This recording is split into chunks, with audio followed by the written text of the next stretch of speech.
chúng tôi hân hạnh được trình chiếu một trong những bài thuyết giảng sâu sắc với tựa đề Sư Phụ Luôn Luôn ở cùng chúng ta, phần 1 trong 3 phần trong tiết mục Giữa Thầy và Trò, được giảng bằng tiếng Anh vào ngày 22 tháng 12 năm 1992 tại Bình Đông, Đài Loan, còn được biết là Formosa.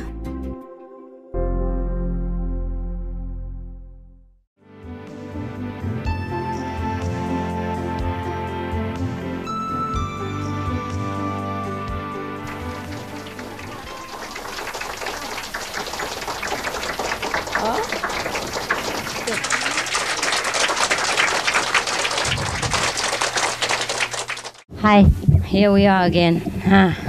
How is everything? Okay? Better than the first day, I guess. It feels better now. It looks better, no? Don't you think so? So at least today you sit in the right position. In the right place. Now, so what we were talking about, you have any topic, any question again? Yeah, you see, so I was thinking in the tent today, I was very touched the way the Americans was really devoted to family relationship. Truly faithful. I'm surprised. Because you always heard American fast living, divorcing today, married tomorrow, etc. But whomever I met, it's not like that. For example, there was a mayor in Florida, Boca Raton. He and his wife married so long, and they were still so loving to each other. And still very faithful. And jubileum and silver jubileum or diamond jubileum, they go celebrate together. And that's why I told this joke, because it's supposed to be for them, you know. Yes. Anyhow, I will tell you later that joke. And then I met other person, also Americans in America. You see, that I know. Somebody know our disciple, etc. And they were living together. They were old now. And they married about 20, 30 years. They're still very faithful. The way they act to each other, you know, and consider each other. For example, Steve, you know, not because he liked the Vietnamese community that he came to our center. First, he liked Master, of course, teaching. And also because he's dedicated to his wife. He goes wherever his wife goes. And he's mixed in because of his wife. He feels the love for her makes him blind to anything else. And then he don't see any Vietnamese. Anybody will do. Understand? He just mix in because he feels he's with her and that's it. He's not with anyone else. So it doesn't matter who is around. It doesn't matter. So if you love a master like that, then you're okay.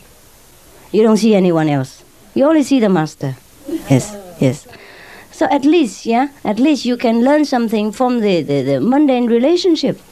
If we can be so devoted, then we see nothing else. We have no problem. Everywhere we go, we're at home. Yeah? So be careful. All right? If we are not truly so devoted, then we know. We'll be disturbed a lot about the surrounding and the people. If we are devoted, then we know. Like Steve, he have no problem. He might not know that he devoted or he has no problem. But that's the way it is. Understand? That's the secret. That is the secret.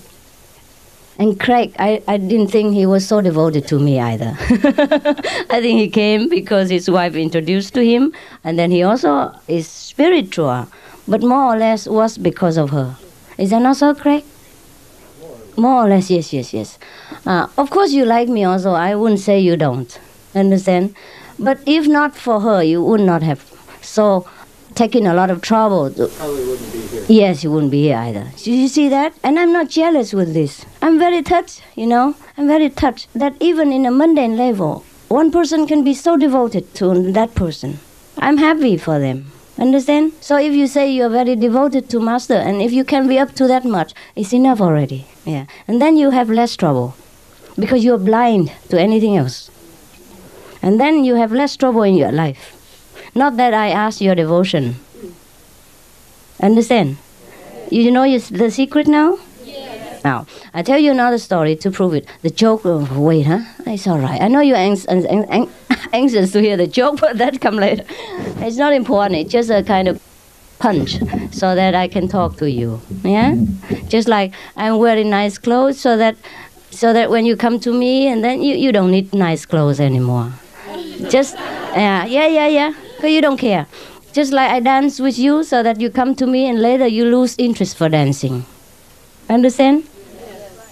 Just like I look at you lovingly charmingly so that you forget the worldly attraction.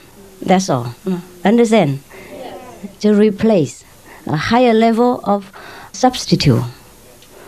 That's why you crave for many things in the world, because you have not enough. Understand? You have not enough. You just want something, but you don't know what.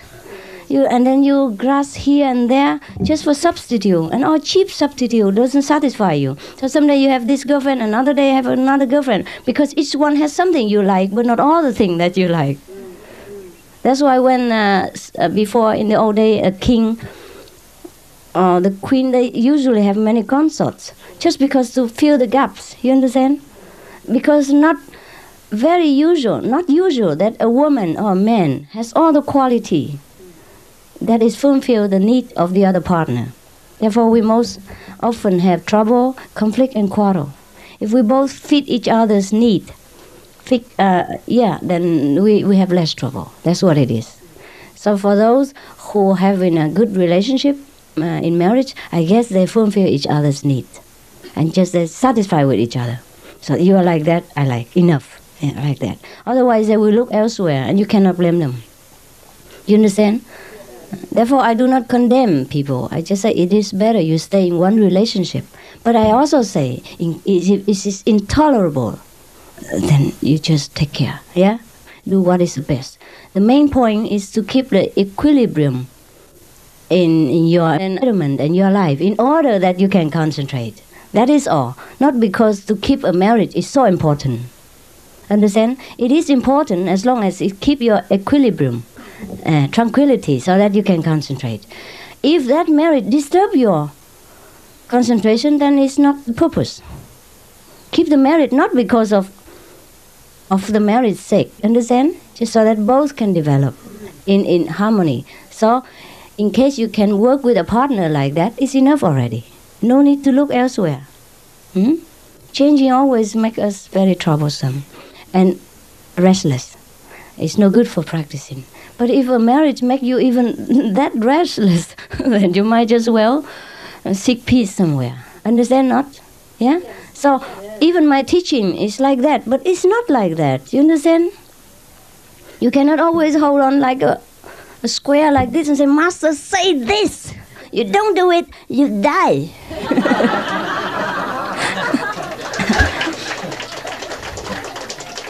It's not true. It's not true. If I'm like that, I'm not worth to be called even a friend.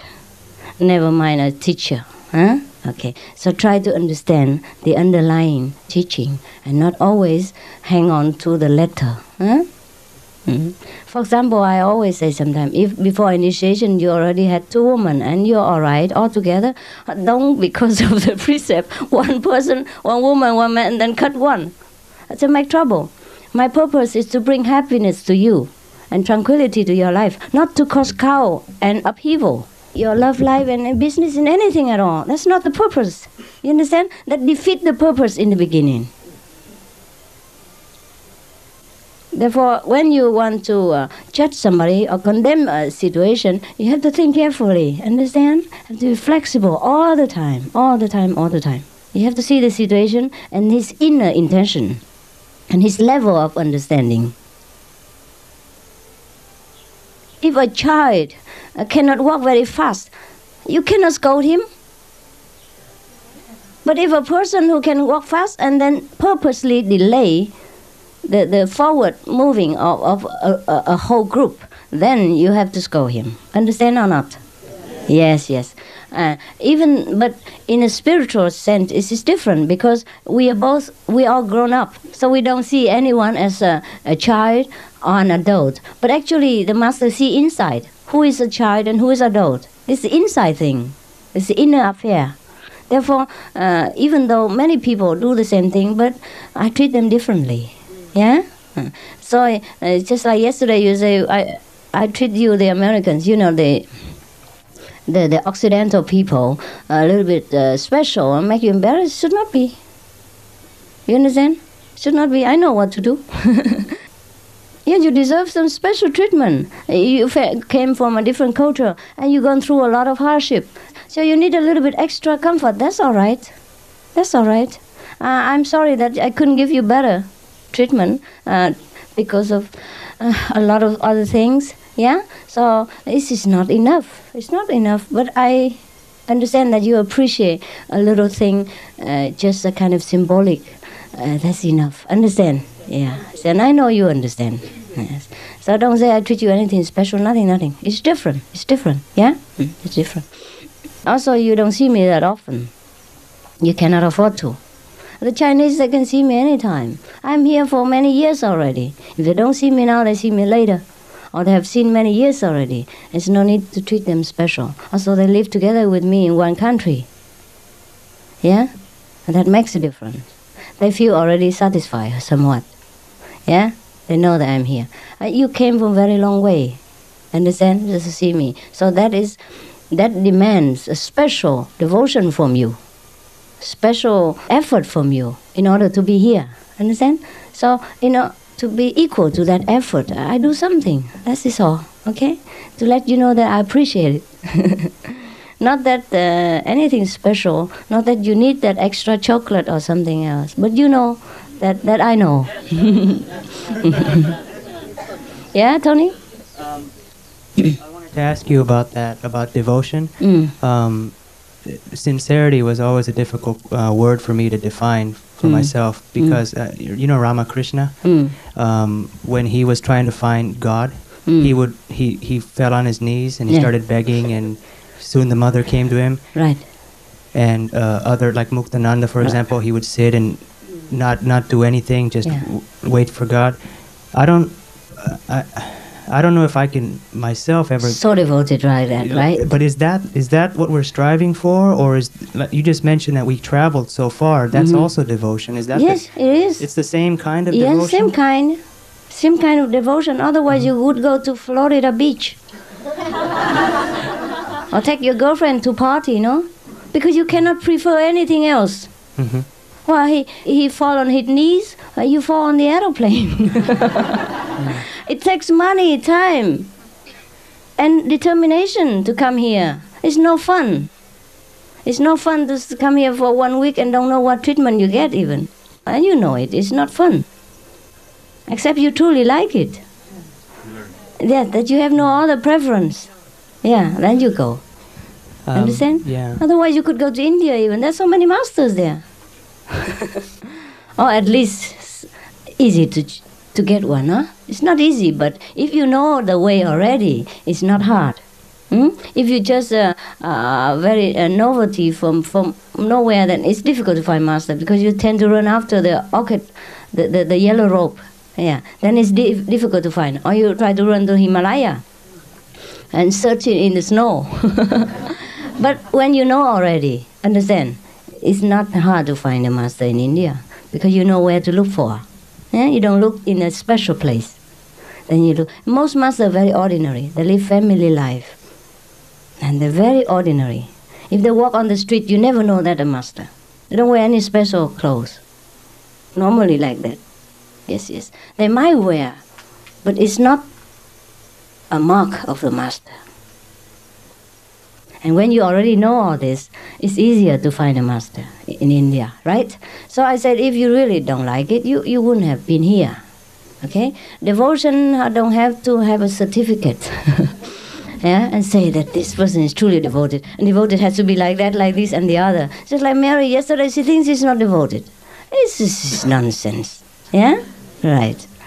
So I know. I think, I don't know if I can speak so much for the Americans, but for myself, the idea about worshipping, I've been, when I come to Southeast Asia and I see people worship statues and I just can't bring myself to do that, but I feel that what they're doing is right. Yeah, they're doing right in their way. They are in their way, right? Yes. But if they are sincere, everything's all right. It's just that they can be only up to some certain level, because they have not broke through, you understand, the material boundary. That's all. Doesn't mean that what they're doing is not right. It's just that it's not ultimate enough. It's not high enough for them. If they want to reach higher, that is all. Okay? So sincerity, something that we develop not at will, but through practice. It just comes to us. It's just a state of being. Yes, it will come, or it is already there. If you want to look for the Buddha nature, if you truly want to know yourself, that is devotion. No need to fall on your knees or do any kind of hula hoop, all kind of noisy worshipping ceremony. Devotion is inside. Is you truly longing to know what is it. That is devotion. And people make it differently, you understand? Once they found it, they found some of it, they're so happy. So they are very appreciate the master that has brought them to this state of understanding. So everything is master, master. That's a different kind of devotion. The intellectual people, they devote differently. They devote it in the calm way, in the inner way. And the more sentimental type, they devote it more inward and outward. Yes. Also, mostly the Oriental people, they are very affectionate. Outside, inside and outside. Sometimes outside and no inside. But the Occidental people, even they don't have it outside, they have it inside. Understand what I mean? That is for sure. And you don't have to judge the outer appearance to know that person devoted or not. To the Occidental people, I know. Understand? I understand both. I never condemn you, the American are not devoted or lousy practitioner. No. I didn't. Never. No? Did I? No. In some way, the behavior probably. I might say something. In some special case, but not as a whole. I never say that you're not devoted. I never say that you're worse than the Vietnamese. No, on the contrary, I treat you even better than them. No, more special, because I understand your need. Not because you are Americans, but because I know to deal with you that way is more correct. Understand? Yes. Therefore, I answer many of your intellectual questions to satisfy your intellectual thirst. If the intellectual need is not appeased, then it's hard to come down and rise up to the higher level, because it's blocked you here. It stays here with many questions, with many doubts. You're in trouble. All right? So ask any question you want until you're truly satisfied. And never stop until you're truly, fully finished. All right? All right. I also have this. Have question.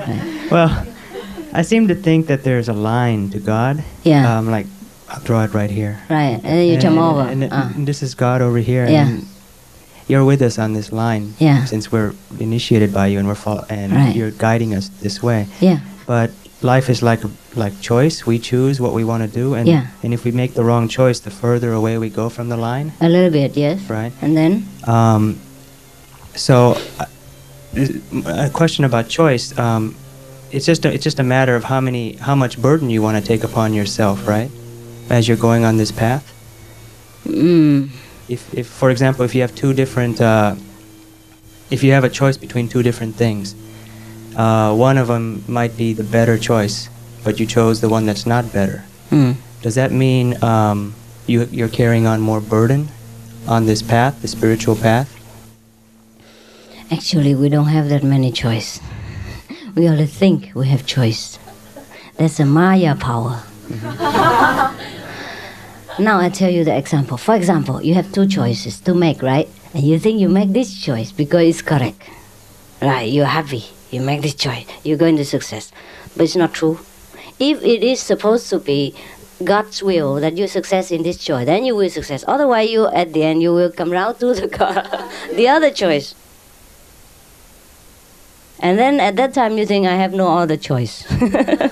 I have this choice instead. Actually, it's already arranged. And the burden comes when we think we make choice. The burden comes when we think we are the doer. The karma comes when we cannot rely on the whole universal great plan. We take the burden upon ourselves. Emerson, the American teacher, he said, a great burden falls from the shoulder when you let God run the universe. That's fantastic. One sentence enough. Understand? Yeah. We have no choice, really. And there's no such thing as should, huh? Huh? What? No such thing as should. Should? Should. I should have done that. I should have. I should have done that. That's just guilt, right? Yeah, useless. That's why I tell you, just relax, let live, let go, and then you will know what's right, what's wrong. Then you're one with the universe, universal great plan. Okay. Otherwise, in the universal plan, we are just nothing. We're just a bubble in the sea. Come and go very fast. But because of the time impression that we think we have a duration of something. Understand? In universal understanding, there's no such thing. Anything exists. Any time, any duration at all. It exists because the Maya power let us know that we exist. That we have a duration of a lifespan, etc. That we do something in a certain length of time. It is all Maya's play. But it's all right, let's play with it. Okay? For example, lately I was very tired. Whenever I'm with many people, I will be definitely tired. Otherwise, I'm not. I can tell you. Yesterday, did you hear somebody say, I can climb the wall, I can climb mountain, I can walk through in the middle of the night and be in control in any situation without physical strain, without mental fatigue. But when I'm with people, I pay all my attention to you. Then I'm exhausted because my attention is too much outward and I'm not inside. I am inside, but also outside. I'm inside, not fatigued, but I'm outside fatigued. My body fatigued, because it has only the capacity of a car. Understand? The driver cannot do anything when the car is kaput. Huh? When the engine run wild and it's too hot, I have to rest. Otherwise it will bust. Understand? That's it, that's all. My body is just a car. I can drive it crazy sometimes, but it has to stop sometimes.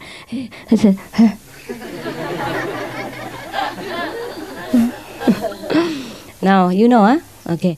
Yes. Oh, we might think that way. We might think that sometimes because it's a habit that we think we are the doer. Yes. But actually, the whole universal's plan is already planned. You remember even one hair fall down is also the intention of the Lord. Yes. But we know everything, but we don't know anything. We know, we read every book, but we never understand. Hear you hear, but you do not understand. See you see, but you do not perceive. That's the trouble. So we need some guy like a master. He explained it again with conviction, with full force of self-enlighten. Then you get it. Understand? A banker, a bank owner who talk to you, you know he has support of money. But another person who has no money but talk about money, talk about billions, still doesn't give you any assurance. Understand what I mean? Yes, that's the difference. Both talk about money, but you are assured by somebody who is millionaire, and you are not assured by someone else who has no penny. Understand? What was it? Your main point? The point was that we should. Sometimes I find myself thinking too much. Yes. And you do. The intellectual people do that. Yeah. And when I do that, I start to feel. You know that when I meditate, it goes away, but it comes this weird feeling around my face. Understand. But when I stop thinking, it's gone. I was in a store in America looking for a jacket or just something to keep warm from the cold in Taiwan, but it hasn't been cold really here. So I bought some things. I spent 2 or 3 hours in the store deciding on whether I should buy something that's buying clothes. So basically, what I thought so much, and I ended up getting a lot of feeling a lot of burden in my head. It's so easy. You can ask the travel agency. I called the Taiwanese counselor. He didn't know. Why you make such a small problem and talk to a big person? Who? Oh, Taiwan. Yeah. You should not take an elephant to carry a grain of rice for you. It's easy to call any agency to ask the Pingdong temperature, or to ask anybody who knows about Pingdong, who knows English. You make a lot of trouble for nothing. Yeah. Yeah, all right, never mind. Next time you know. An elephant can carry a grain of rice, but is it worth it? You understand? He asked a counselor just for a temperature. It's not his business to know that. Even if he knows, you misuse him. You abuse his power. Understand? You can ask me for any mundane thing, how to buy your socks, etc. But you waste my power, waste my ability. Yeah. You should not make a precedent to type some letter for a shopping list for supermarket. That is all. Sometimes we have trouble because of ourselves, not entirely the environment or the people. Rethink it. Rethink whether you're doing right, or is there any better way to do it, or to deal with people. Understand? So, for example, I have told you about the organization. Before, I was very shy. I don't want to directly pinpoint at people, but now I have to do it. Because relating to other person and then to the third person is completely different. Everything's so chaotic. Even I directly do it, still make trouble. But at least I know what's going on right away. And I won't be surprised. Understand?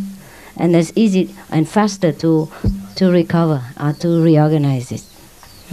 All right? So think a little bit more about the way how we orient our life. And maybe something we improve. Okay? Yes, sir. In mentioning that everything is already arranged for us. Hey, yes.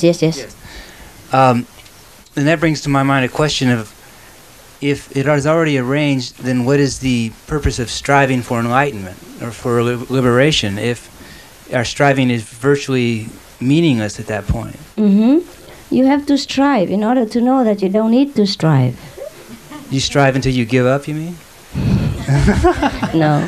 You strive until you understand that. You fully understand that every effort is useless. It's useless. You have to make an effort to be effortless later. At the moment, doesn't matter what I tell you, you still strive. So I tell you how to strive. And I say, go ahead and strive. Strive harder until you reach the point that you know that, why should I strive? I'm always here already. Understand? I already arrived. But now I tell you, you don't understand. So you have to strive to understand that you should not strive.